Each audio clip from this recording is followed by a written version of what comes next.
Okay, so we're on the record now.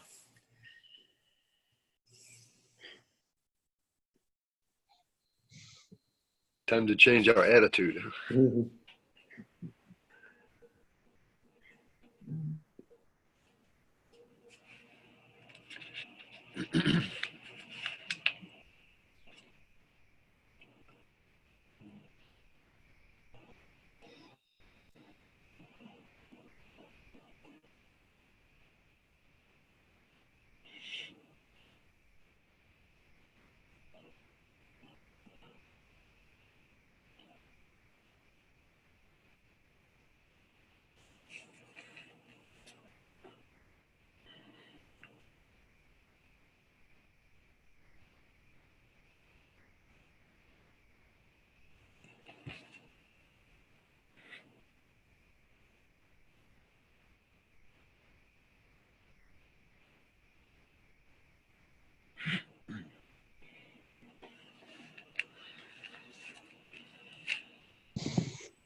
I was just thinking a little while ago that I was going over argument I had with a person and trying to help him get a better attitude.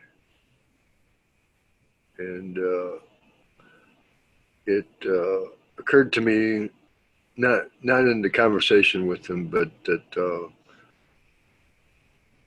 for me, at least, and I guess, well, I guess this would apply to others. We have to be aware that we have a problem with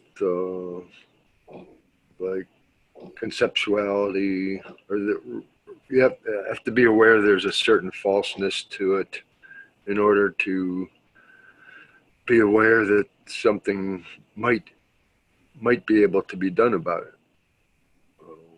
Well, what can be done? And who would be doing it? Well, that I mean, a different point of view of rather than just ignoring and not even looking at that thought and conceptuality is keeping us in a false frame of mind. But no, I mean, because again, you are not body, you are not body, you're not going to remain body. So what thought is there that's keeping you in a frame of mind? And you know this, so you can ignore these thoughts. And if you're sitting there trying to convince someone, concentrate on the space in the room and know, oh yeah, the space in the room is more like myself than this appearance that I appear to be. And these two objects, the space in the room is speaking through these two objects. So who's teaching who? It's just the space. So there's no convincing, there's nothing. The space having a conversation with itself, about itself, through whatever conceptual belief may be having, in an individualized representation of consciousness. But consciousness is universal. So there, even the individual is just an appearance. But at the present, I'm not necessarily recognizing that. Okay, then, I mean, no offense, but then I would just keep quiet. I wouldn't try to talk to anybody about anything because I don't know my own self yet. I want to know myself, and that's my highest priority. Someone comes and talks to me about something, okay, I talk to them, but I don't need to do anything other than my full-time job is to recognize myself, is to realize myself, is to invite the attention of the invisible listener through the mantra, through remaining with my selfless self, through sitting quietly and observing what goes on. That's my full-time job. I have no other task. And you can do that full-time job whilst doing other mundane, routine, worldly duties. But that's the full-time job. Just like Nisargadatta Maharaj said that he spent every waking moment investigating this I am. Siddharameshwara Maharaj says, no, you're not as you appear to be. You're a spontaneous presence in this body form. And he wanted to know, okay, I want to know this. So in every waking moment, he remained with the I am. He didn't do anything else. That was like his full-time job. He still worked at the BD shop and all this kind of stuff, but he says, every moment I remained with I am. So that's all you have to do. Use this body as a form to investigate yourself while you still have a body. After you don't have a body, there'd be no investigation. And that's why Maharaj says, you know, this is a very, what does he call it? It is it's a very special thing. Like you have a body, you've been given a body that you can investigate yourself. So use it to investigate yourself. And you can investigate yourself while doing other things. Your routine, mundane life has nothing to do with your spirituality. You can easily be driving a car and investigating yourself, especially in traffic. If you're stuck in traffic and you can investigate yourself by seeing what are these thoughts that are flowing about this appearance that I appear to be experiencing. The illusion of experience is created by identification with the body. Well, I'm not body, so this is not my experience.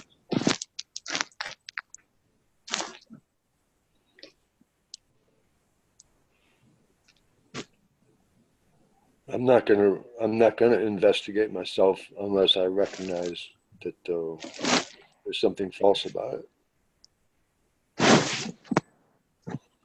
The self that's investigating, the one that's investigating will dissolve within the investigation. There will prove to be no one there. There's no stability in that one that thinks it's investigating. The true investigator, you're just like we talked about, a pimple on the butt of selfless self. You just need to be squished, and then it'll just be selfless self. Pimple gone.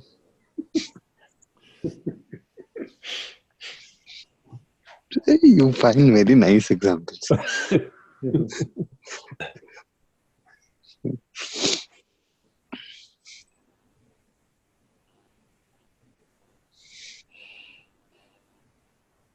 But yeah, I mean, if you don't know yourself in a real sense, I would spend every moment, I want to know myself. I must know myself.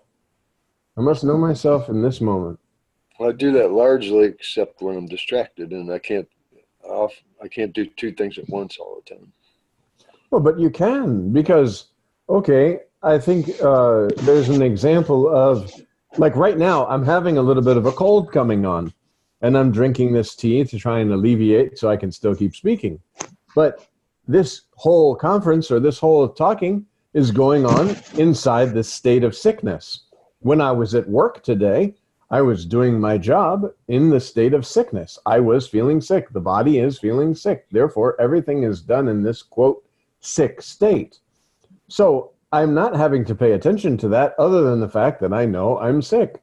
So when you invite the attention of the invisible listener and you start to sense this sense of presence and you remain with yourself and you're doing your work or you're drinking your tea or you're sitting quietly, it's the same. You're in this state of knowing yourself, being with yourself, and be with you always. If you're doing something and something happens, you know, this is a situation where I remain with myself because what appears to be happening is not happening.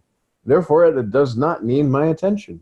And if it needs my attention, then my attention will go there and it'll just touch and do what needs to be done. And then that's it.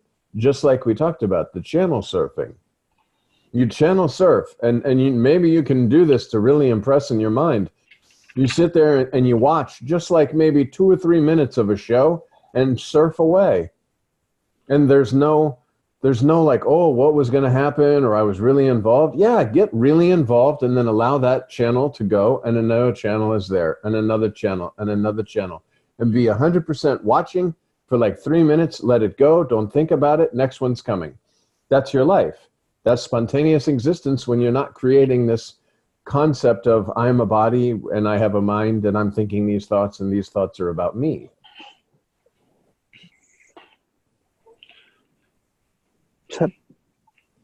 You said like because of cold, you are not affected.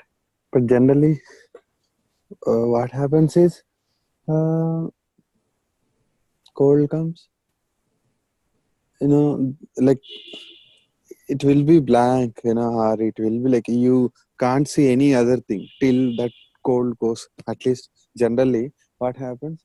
So there is, suffering. I mean that cold brings some change in the ability to perceive the things, and that means like earlier I would able to discriminate the things easily, think easily, but because of the cold, you know it's difficult. So actually there is lot of pain or suffering for the mind and body. So I'm suffering there, then how can I go and see out like I'm not suffering? Well, no, I'm not saying suffering. Like if you have a really bad cold, if this cold gets too much bad, I'm going to lay down and sleep and take NyQuil or whatever and just be sleeping for the whole day. Then I won't be involved in any activities other than trying to get this body to be back to usability, so to speak. But in the daytime, like right now, my voice is a little bit choppy. I'm a little bit stuffed up. I'm drinking tea, so I'm doing something for this body. But we're still having this conversation. We're still doing these things. While I'm doing these things, I'm not concentrated on being sick. Sick is just there. I'm not paying all attention to being sick. Like Nisargadatta Maharaj talks about, he gives the sick to the beingness. Okay, beingness is being sick, and it's just doing that. The body that this beingness is having a sickness. Okay, it's sick, no problem. But they're still speaking, and there's no concentration on being sick. Everything is done within the sick state, but there's no attention paid to being sick. And this is what I was speaking about with Keith. He remains with presence as the background to every experience. Allow these experiences to come and go on the background of this presence. And all things are being done with the background of this presence. That's the reality anyway. But you're just sort of touching this and saying, okay, how do I go to work and still remain with my selfless self? Yeah, you just do. And if this is not yet possible, then there's more time for sitting quietly in meditation. This presence has to be grasped, basically. And I don't mean grasped with hands, because it's not none of the five senses are going to feel this presence. This presence is felt. I don't know how this presence is felt actually, but this presence is just here. The less you there is, the more presence is felt, because then eventually presence is all there is. And there's not so much of unless you kind of sense, like you can sit here and say, okay, now I'm sensing that sensation of presence because I'm concentrating, I'm going back. But otherwise, I am that presence, so there's not really a sensation of presence. And that's what I was speaking about with Keith. And that's why Maharaj says meditation. It's so important. Because if you're not meditating and you think for some reason that it's just going to happen, it's not. Because you have to invite the attention of the invisible listener using mantra, meditation, sitting quietly, observing thoughts, observing what's going on, to see that all of this is on the background of presence. And then you just pay attention, the I am, the presence, the consciousness, you just pay attention to that and allow all of those things that are appearing on spontaneous presence to come and go. I'm not involved. I just remain with myself. And in times of quietude, then I can remain even deeper with myself. And then I'm with myself, but I'm just with myself. Selfless self-intoxication. It's just like if I told you about, if you take a shot of alcohol, you're going to feel a little bit dizzy, but it'll only be like 5 seconds or whatever. And you don't take the shot. You just like sip it. So you're not drinking the whole shot, so you don't get the effect because you're not all in. And with the presence, You're sitting there during meditation, you're sitting there, you're feeling this presence, and you just surrender to that presence. You just give everything. All the attention goes to that presence. But if you had a shot and I said, oh, you know what, if you take this shot about, 1-2 minutes later, it's going to have a little fuzzy feeling. But you just sip, you're not actually taking the shot. And then I sit there and I say, wow, how does it feel? You don't know how it feels. You might spit back to me how it feels because I've told you how it is supposed to feel or what it might feel like. And you can kind of get imagination of what it would feel like, but you haven't actually experienced it. Once you have this direct experience of your own selfless self using body form, that's it. Then there is no remaining or doing or any of these things because you absolutely know, like I was speaking when I went to Maharaj, I already felt the sense of presence very strongly. And I went to Maharaj, and Maharaj says, you are not body, you were not body, you're not going to remain the body. Basically, presence that you're feeling is all there is. So that is that. That's what that is. And all of this world is appearing on spontaneous presence. And the masters are hammering this constantly. Accept your selfless self. There's no God, no Brahman, no Paramatman, no master. Nothing is there. This something came along with the body. It's an illusory experience because you're formless. You're not a body. So none of the things that are happening inside of this illusory world really needs so much attention. Because just like in dream, it appears very real and you're moving around and doing these things. But when you wake up, you realize, oh, that was just a dream. Well, this body-based experience that you're experiencing, you're having the illusion of having an experience due to belief in being a body in a world. And it's not true.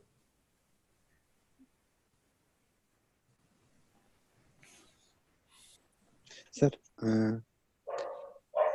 not like I'm not asking a verbal explanation exactly.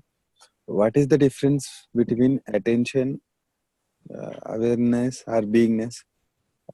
Those are like same actually. Yeah, because Consciousness. and all of them require, you can throw all that away with one simple thing. Prior to having a body, did you hear any of these terms or did you know any of these things? No. So that's Actually, body knowledge that came along with the body and is useless.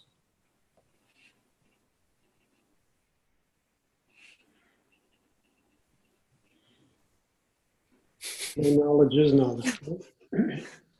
No knowledge is knowledge.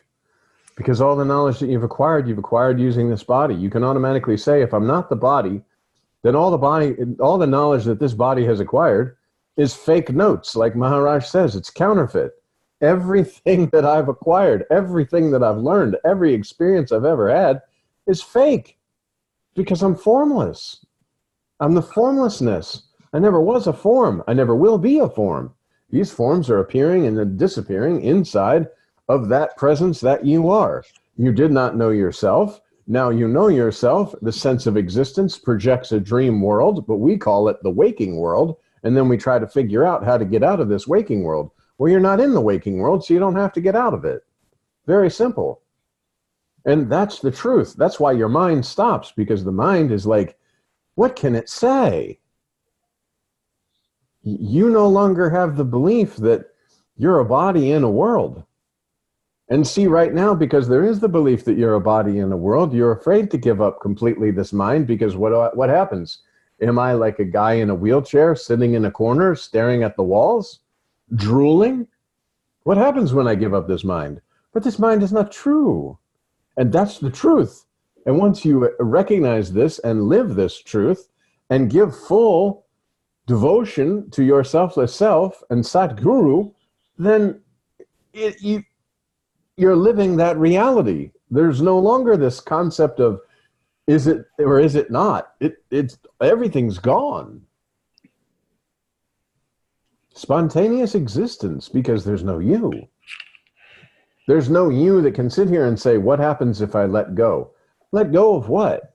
Right away, you're transferring, if I let go, I'm formless. How can the formlessness let go? Okay, it can use this body form.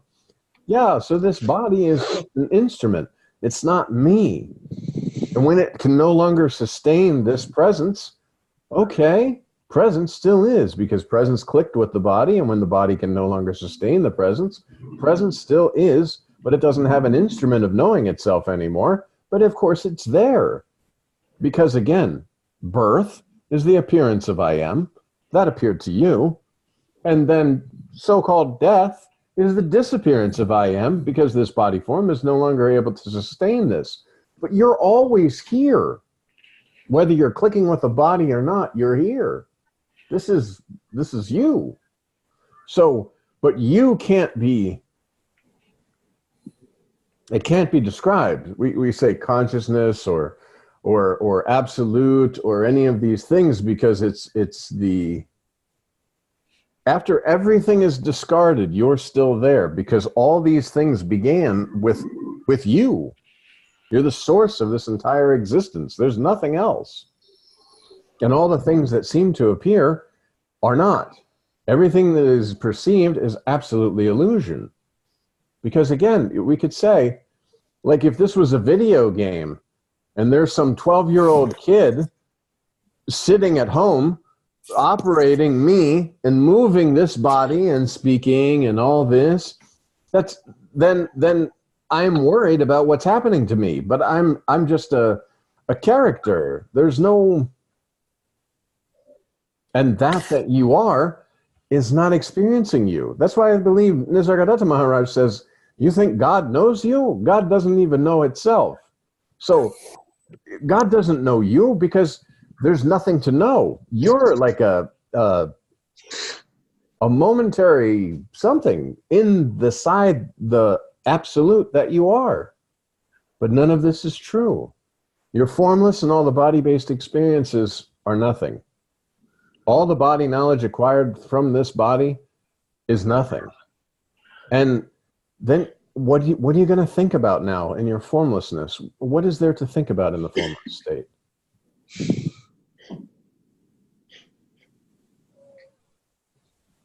How can you worry?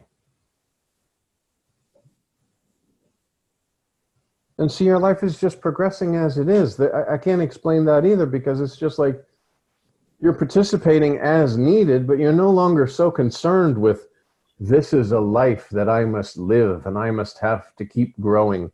Truly, you're going to keep growing anyway. It's like a timeline that you're just kind of riding on. You're like a horse in a carousel that's not going anywhere, but there's movement. But there's really, or a fish. That's another good example. The fish that's in a fishbowl and tries to figure out all of its problems and all of the solutions and how to eat and what food and all this in the fishbowl. It's never out of the fishbowl. It's never out of that bubble of illusion.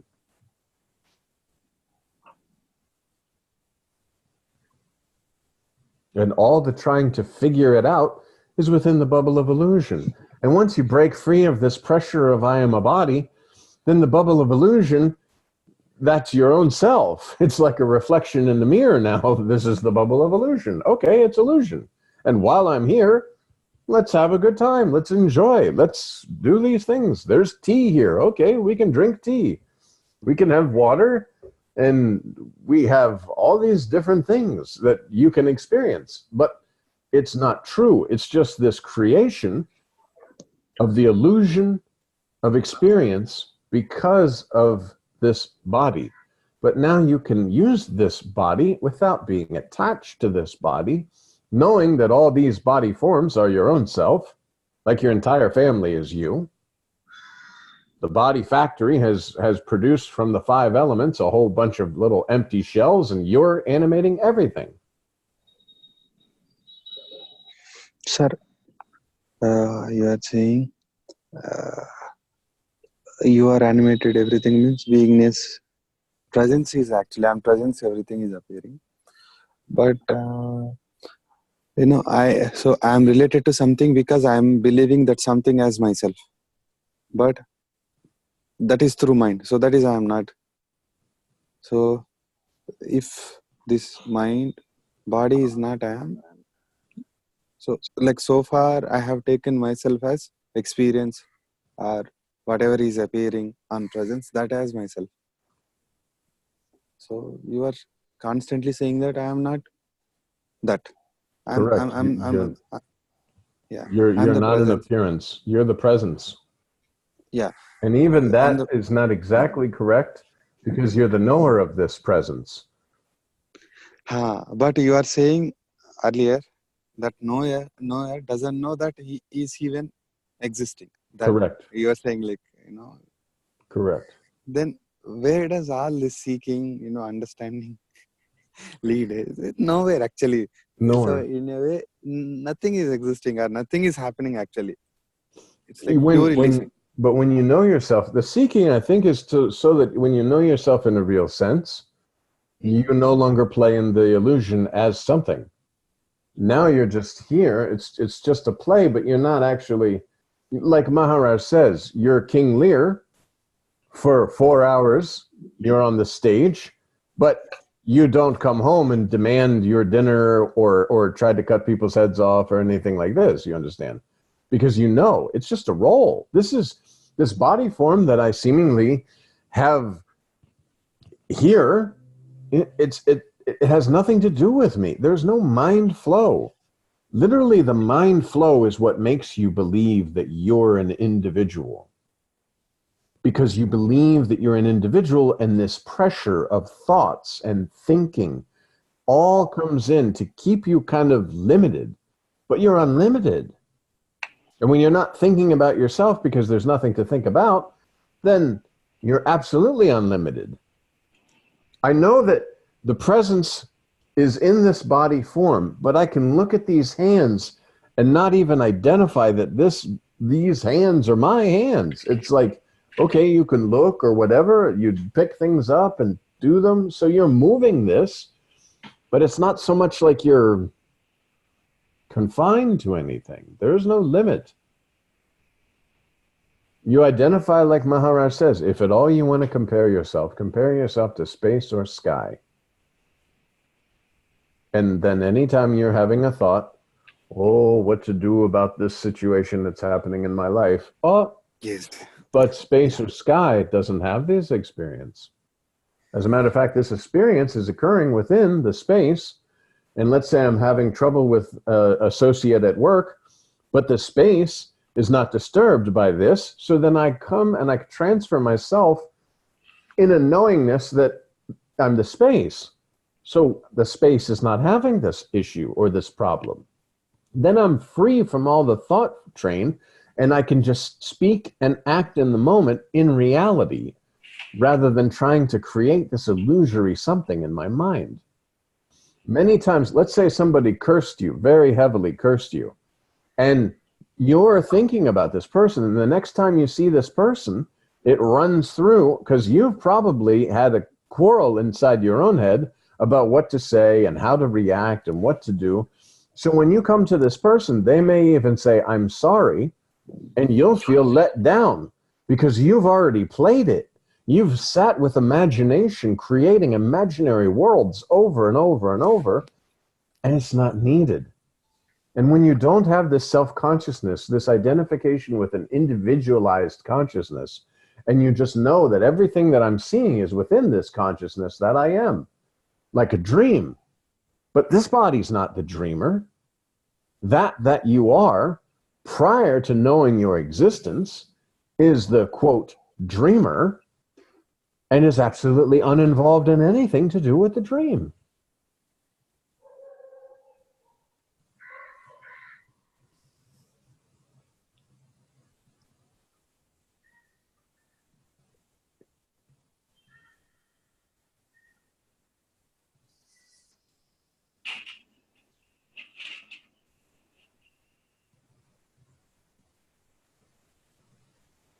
So I'm not trying to figure anything out. Anything I want to figure out, what do I have to do? I have to use a body form. I'm formless. And that's why it's rightly said, any question that arises is a doubt about your formlessness. So if you sit there and you think, oh, what about, oh, then I'm just doubting my formlessness. I just need to remain with myself as self. Because if I ask a question about something, then there's the belief that there's a questioner, that there's some question that can be answered, and that this body is, that the question is real, is viable. Even if I ask, okay, what's the meaning of life? That's just me doubting my formlessness, because there's no meaning to life. There's no life. Only when you look at yourself as an individual through the individualized consciousness do you believe that there needs to be a meaning, or there needs to be a cause and effect or something like that, because you're in the form-based reality again. And the form-based reality is absolutely illusion, because you're formless.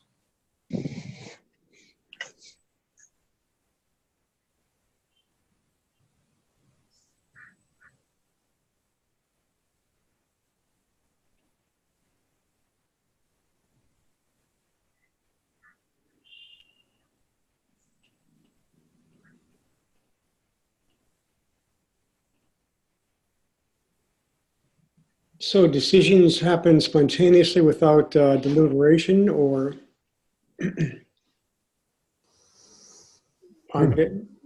yeah, decisions happen spontaneously without deliberation, or just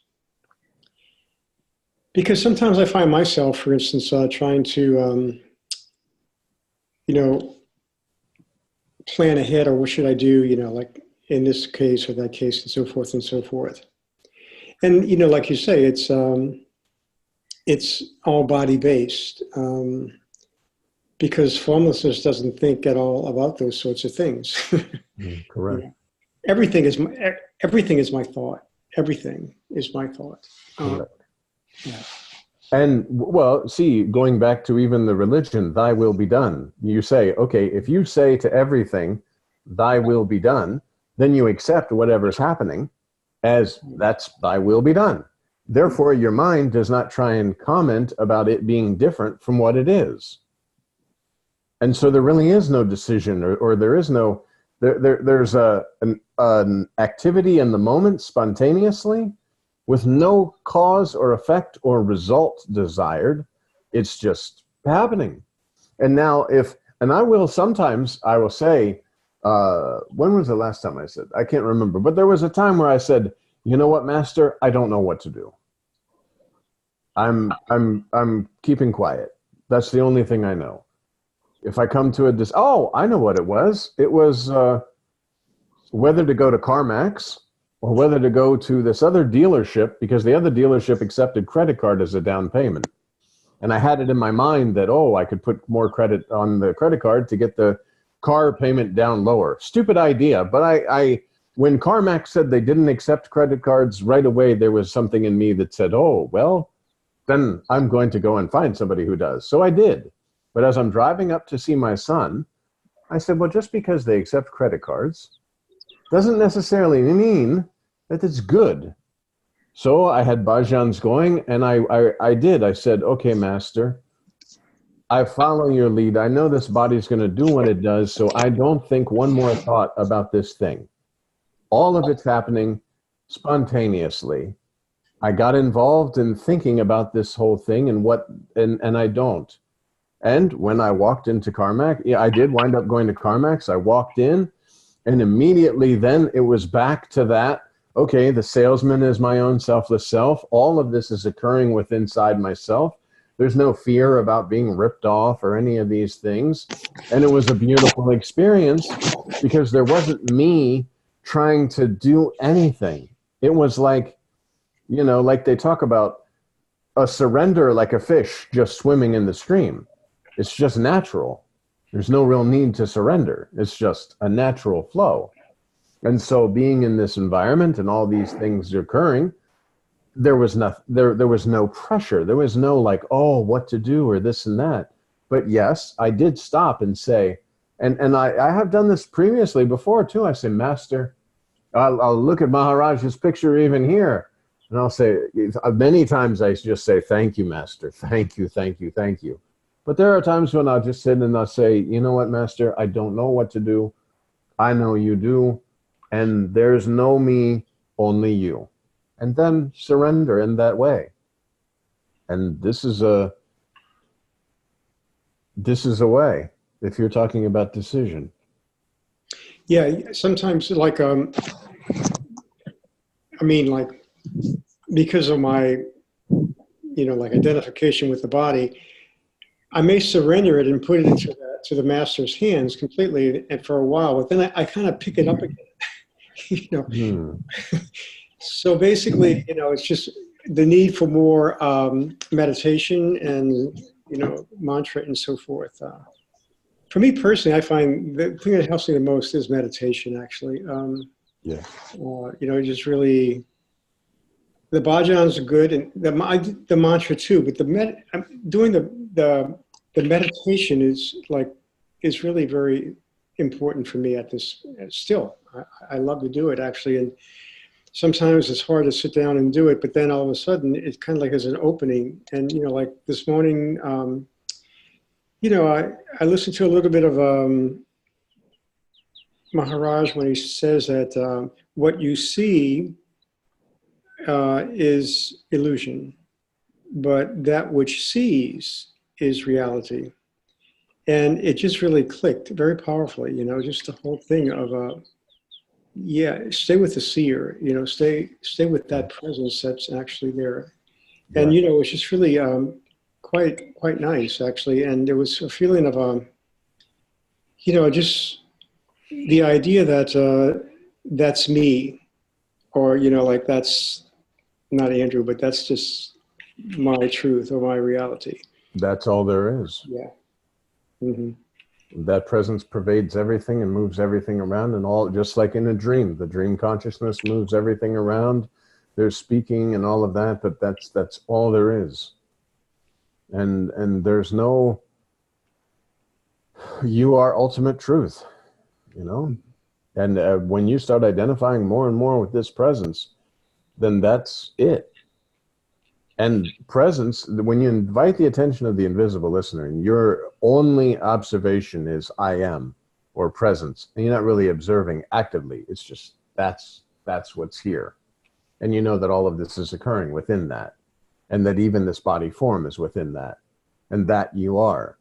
And then you know that there's a subtle knowing, you know this very subtle sense of presence came along with the body, spontaneous existence of feeling this and projecting a world. And you're that to which presence has appeared. And now you can feel it. And this is the rose. Close your eyes. Smell the rose. That's presence. You know there's a rose there because the aroma of the rose is showing you that there's a rose. Well, the aroma or the presence is leading you back to that fact that you are not body, you were not body, you're not going to remain the body.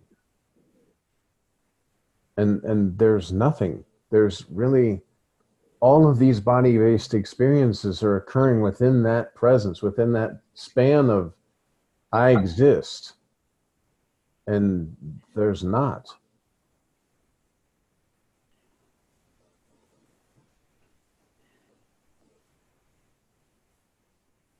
The space in the room doesn't age. The space in the room is not born, or it does not die. But you can imagine that the space in the room, if it clicked with a body and knew itself as existing in this body form, would lose the memory of, you know, what I am, and I'm this now, and I impress all these things, and I start gathering things for this that I am not. And I see space, but I am space, but I'm using this instrument to see that space. Just like when you're reading, you can say, and I've typed this before to different people, that the one doing the reading, you're using these instrument of eyes to read, but you're the one that's providing the power for the reading. But the instrument that you're reading through is not yourself. It's just like a magnifying glass, basically. Or in this term, a telescope. A telescope using this body to kind of peek inside the illusory world and experience this form-based something for a time. I'm sorry, Keith, go ahead. No, I didn't say anything. Oh, okay. Sorry.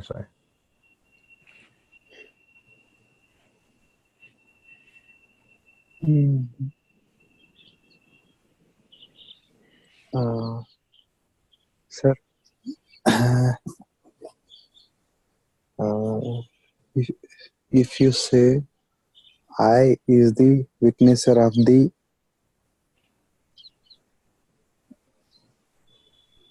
beingness, it is just a logical conclusion. It's never known.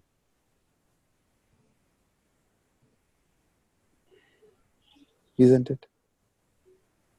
You can't, there's nothing to know other unless there's an otherness. You have to have the concept of duality to know something other, or to know yourself as something. Otherwise, you are yourself, so there's no knowing of yourself. They use the concept of eyes. Your eyes cannot see yourself. See that. So you use the concept of duality through belief in being a body form to sense this presence to know yourself in a real sense. You don't need to know yourself. I mean, you that you are, within the illusion, you know yourself, so that when this body is expiring, you know that it's not you expiring. Because otherwise, all these body-based impressions are going to believe that if I believe I'm a form, and see, I believe I'm a form if I go about acquiring things for this form. I want a better job. I want a better car. I want a better house. Oh, this guy has a better house than me. Oh, I need this. I need that. Then I've lived my entire life based on the idea that I'm a form and a body form, acquiring other forms, and I lose track of the reality. When it comes time for this body to expire, I've so identified with this form and lost touch with my selfless self that then I have to do what? All this, whoa, what happened? Because in reality, whether you believe or you don't believe, or you know or you don't know, you're leaving the body form, you're leaving all your relatives behind, you're leaving all the things behind, and that's just that. But if you believe you're the body form, then you're not, you think that's it, like, you know, and then you come up with a concept of some kind of, is there a heaven where I'm a little body, but I'm not a body, I'm like a soul body, but I'm still a form with other forms enjoying another whole experience, or something like this, or Valhalla, or any of these like kind of afterlife scenarios. Heaven is because you return to your selfless self, your natural self. Are you reunited with all your relatives? Yes, because you're back with yourself. You're no longer imagining yourself to be all your relatives. So, but if you believe you're a form, then you're going to want your form to continue. Thus, the world's religions have been formed. Every religion wants to continue where it has, you know, this body form. Oh, then I become a soul. And if I'm good, I go to a nice place. And if I'm bad, I go to a bad place. But I still somehow have a body, and I sit at a table and I feast with people and all that. How? You're not even form right now. And all of this form base is illusion. And you're knowing this, knowing yourself in a real sense, when this body can no longer sustain that vital force, that life force, whatever you want to call it, then it just doesn't. Okay. But you still are. And you're not losing anything. You're not gaining anything, because none of this was true. See, we, from the perspective of being a body form, see other body forms dying and think, oh, that's going to happen to me someday. But no, it's the presence that has created and destroyed so many forms and believed itself to be these different various forms, and enjoyed this manifestation just the same as in your dream. And Maharaj says, who's video shooting the dream? You. You can sit and say, in the morning, I had a very bad dream. Why? Because you're witnessing, without needing to witness, the dream and everything that went on inside the dream. And yet you created all the objects in the dream. You moved all the objects in the dream. You had conversations in the dream. And it might have even been a scary dream. And when you woke up, you said, oh, thank God that's over. And that's it. But all those dream people, did they have like mass funeral, or inside the dream, because you woke up, was it Armageddon for all those dream people? Did they like all suddenly just know that they ceased to exist? You know what I'm saying? Like in the dream, you wake up and all the dream people are like, oh, he's waking up. Oh no, we're out, we're gone. No, it's not like that.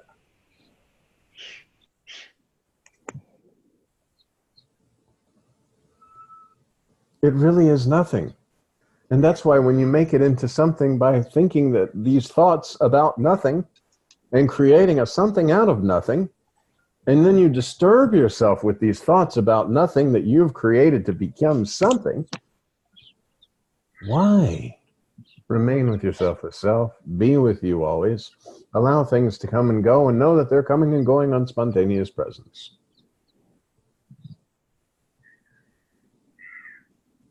The one sentence I remember from Yoga Vasishta, just always stay with me, is consciousness objectifies itself, then becomes afraid of itself.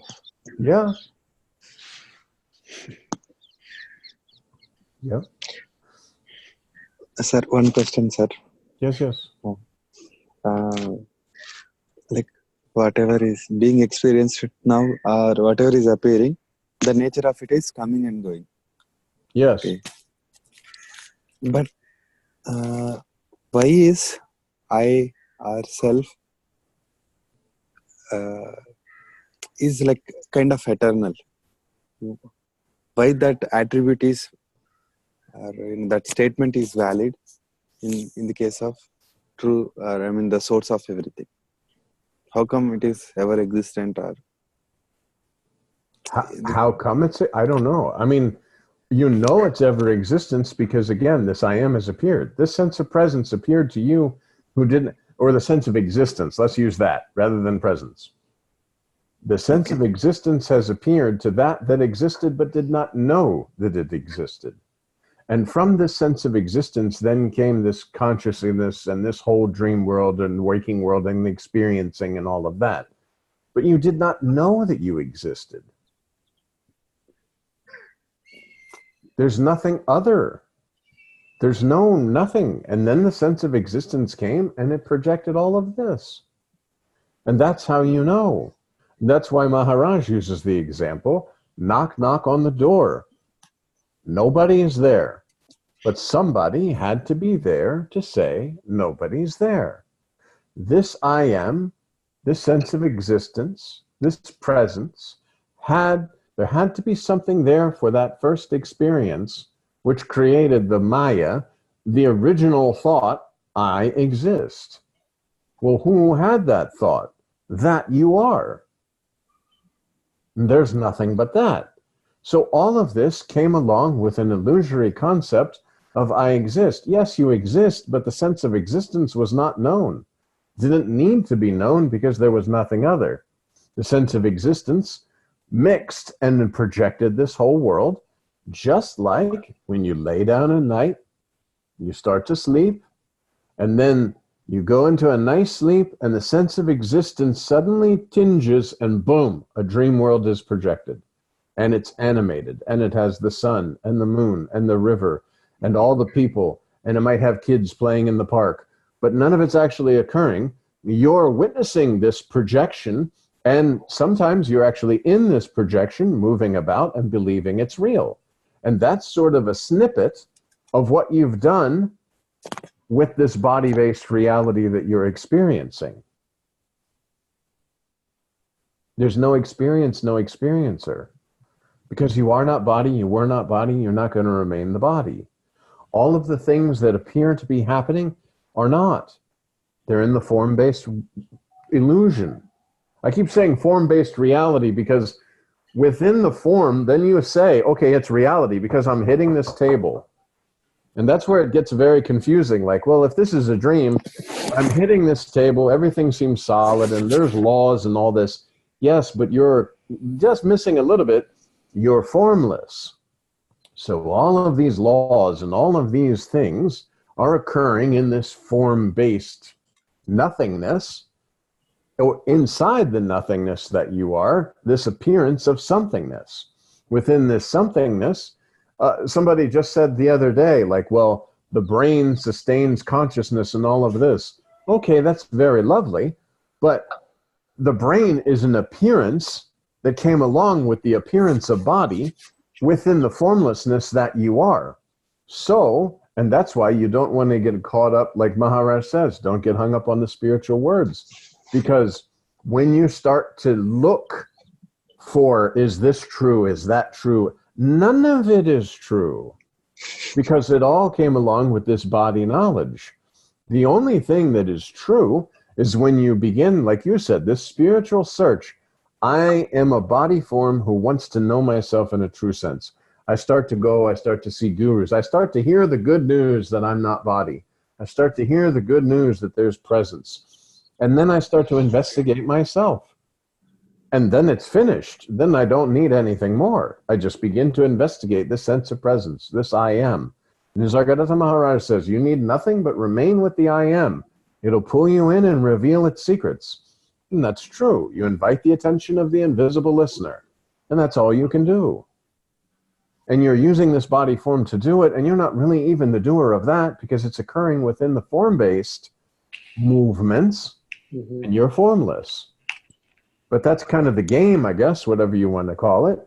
And then if you get too that's why Maharaj says, your inner master needs an external master to tell you to listen to your internal master.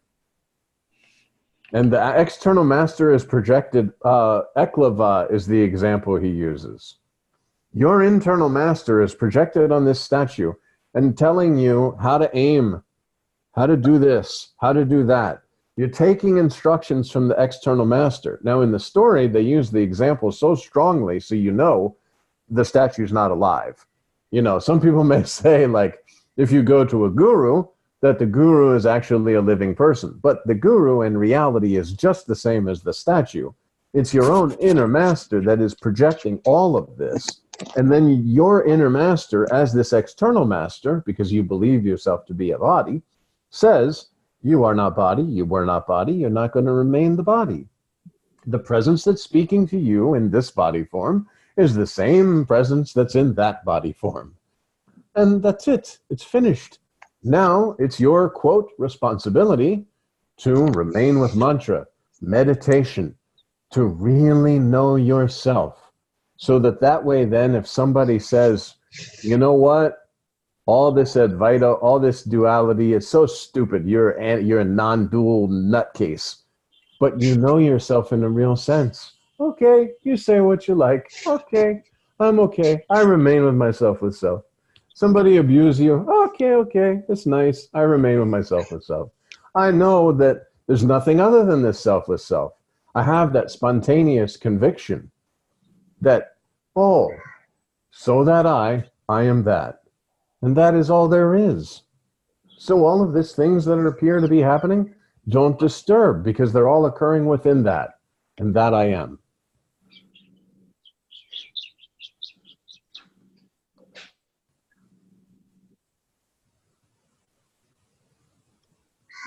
And meditation, so important, meditation. Remain with yourself, the self. The mantra was like you won the lottery.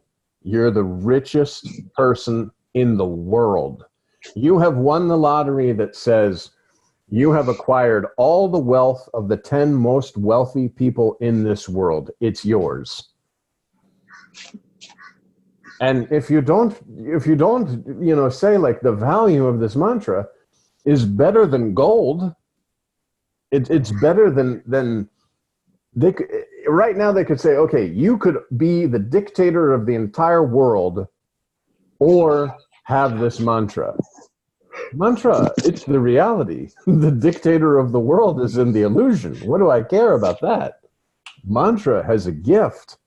Your own selfless self that's passed this mantra down through all these different forms to come to you and say, this mantra, remain with your selfless self. You've been given the keys to the kingdom. You're never going to die. You were never born. Any thoughts are not about you. You're not experiencing anything. You're absolutely timeless, spaceless, and the fountain of source of all peace and all happiness, and that's it. And you've been given these keys. But if you sit there and you say, oh, it's a very nice mantra, and I will try. Maharaj they just put a video up about Shiva and how Maharaj explains, and I remember in the ashram he told this story, there was a devotee, and they're sitting there, and many devotees, they're all saying, oh, Shiva, Shiva, Shiva, oh, we love Shiva, and they're doing the dance and praising Shiva. So I think it's Narada. He goes and he says to Shiva, why don't you come? All the devotees, they're outside, they're praising you. And he said, you know what? The devotees are not here for this. They're not. You're not going to find a real devotee here. He says, no. They're praising you. Come. So he says, okay, I'll tell you what I'm going to do. I'm going to go just down the road to the next 2 towns, and I'll be waiting. And whomever comes, I will be there. So he says, oh my God, Shiva will be here. So he goes out and he tells all the people that are celebrating. Well, most of them laugh at him. They think he's like a court jester. He's sitting there saying, don't just worship Shiva here. Come, let's go see Shiva. And they're like, oh, no, you're silly. But half of them do decide to go. And they start going on the journey on the road. And as they're going on the journey on the road, they come across copper. There's copper pots and copper, all kinds of sorts of copper. And they're like, my goodness, look at all this copper. And he says, no, we're supposed to go see Shiva. But half of them say, oh, no, this is too great of a deal. And they go home with their copper. Then they keep going a little bit further. And they come to another place, another beautiful store with gold trinkets everywhere. And now they're saying, oh, we have to have this gold. He says, oh, no, we have to go see Shiva. He's like, well, listen, we passed up on the copper, but there's no way I'm going home without this gold. So they take the gold, half the people go. Then they come a little bit more to another town, and there's a beautiful jewelry store. They have all the jewels and emeralds and diamonds and all this stuff. And he's like, oh, well, now the people are like, no, this is way too good. So they all leave, and finally, when they get to Shiva, there's one true devotee that did not stop along the way, that wasn't in it for material gain, that wasn't trying to do anything other than completely and totally give himself to that. Give himself to Shiva. Praise God in the highest form possible by removing yourself.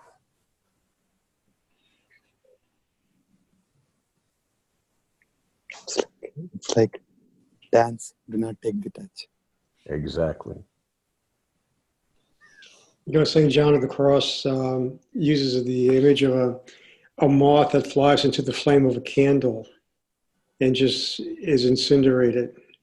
Yes. You know, that sort of attraction. Yes. Yes. Yeah, there must be deep earnestness to know. There must be deep earnestness. And literally, like, you just give yourself to the master.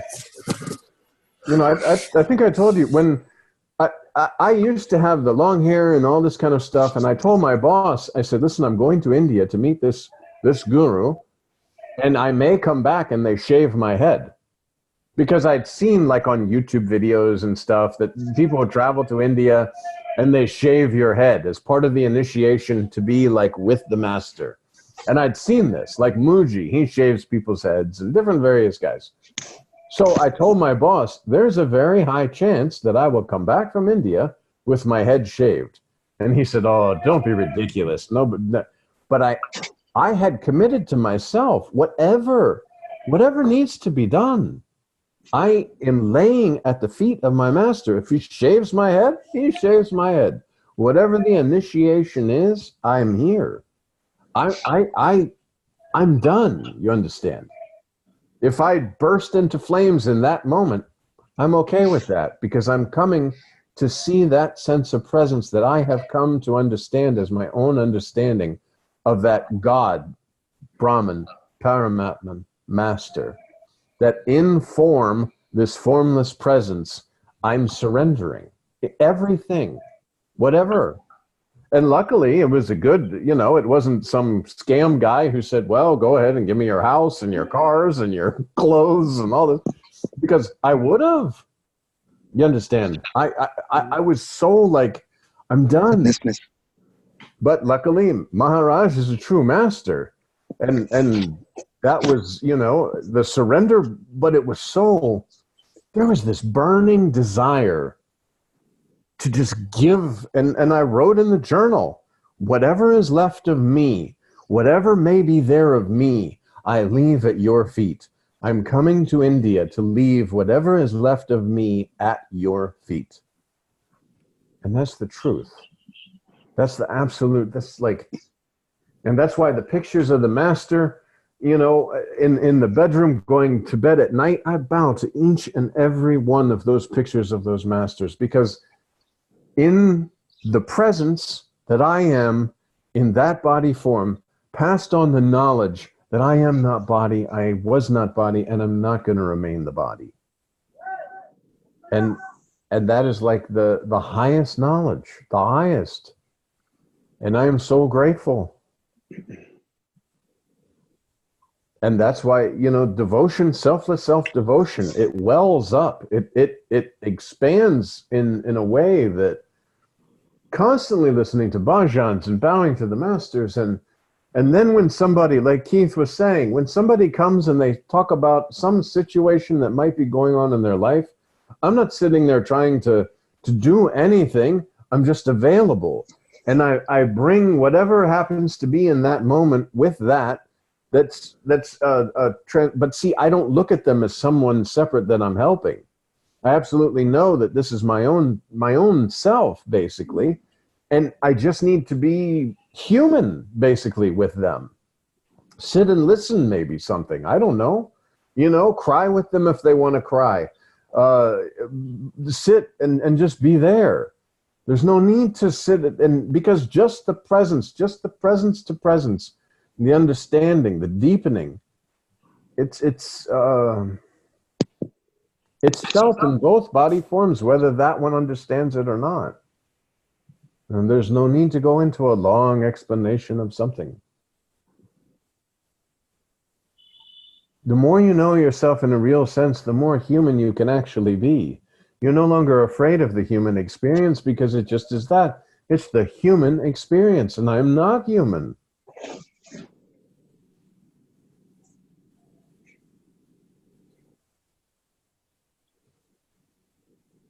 Okay, John? Oh, the human clock is ticking. Yes, yes. Very good. Merry Christmas. Thank you, everyone. Merry Christmas. Happy New Year. Thank you. Have a Happy good one. Thanks. Happy New Year. See you. Try the Zycam, John. Oh, he